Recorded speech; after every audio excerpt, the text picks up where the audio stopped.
Hello mga kamangyan, magandang araw sa inyong lahat. So ngayong araw guys, magluluto tayo ngayon ng pinasingawang alimango guys. So ayan, naglagay na nga po pala ako ng asin. So maya maya lang ilalagay na po natin paunti-unti yung alimango na ating iluluto.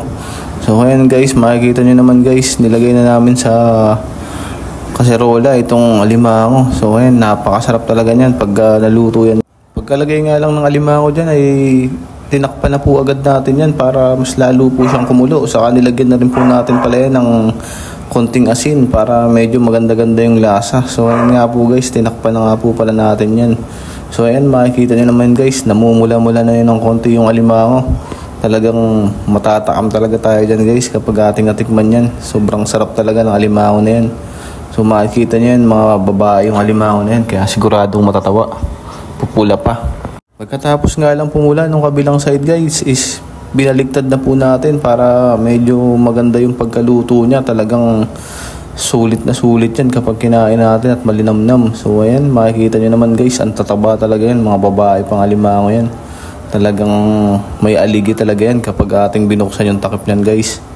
So ayan nga guys, binaligtad na po natin. Makikita nyo naman, medyo luto na yung alimango. Pero maya maya lang yan, papaiga-igahin natin ng konti para talagang malinamnam at manuot yung konting alat ng asin. So ayan, makikita nyo, binaligtad ko na nga po pala ulit yung alimango dyan. So ayan, talagang sulit na sulit at matataba yung alimango na yan. Umaangat yung mga likod. Pagkabaligtad nga lang natin ulit yan ay maya maya lang istatakpan na po ulit natin yan para mas lalo po talagang kumulo. Saka mas lalong maluto yung loob ng alimango. So ayan nga guys, maya maya lang ispapatayin na natin yan para makita natin kung gaano kasarap yung alimango na yan. Matapos nga mapakuluan yung alimango is hahanguin na po natin yan dyan sa kaserola.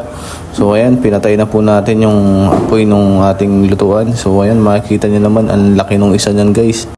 At ayan, hango na po natin paunti-unti yung ating alimango. Talaga namang umaangat yung mga likod ng takip ng alimango. Siguradong matatabayan kapag ating binuksan. So ayan, for today's video guys, yan lang po muna guys. Maraming salamat po sa inyong walang sawang panonood. Kay Mindarenyong Mangyan.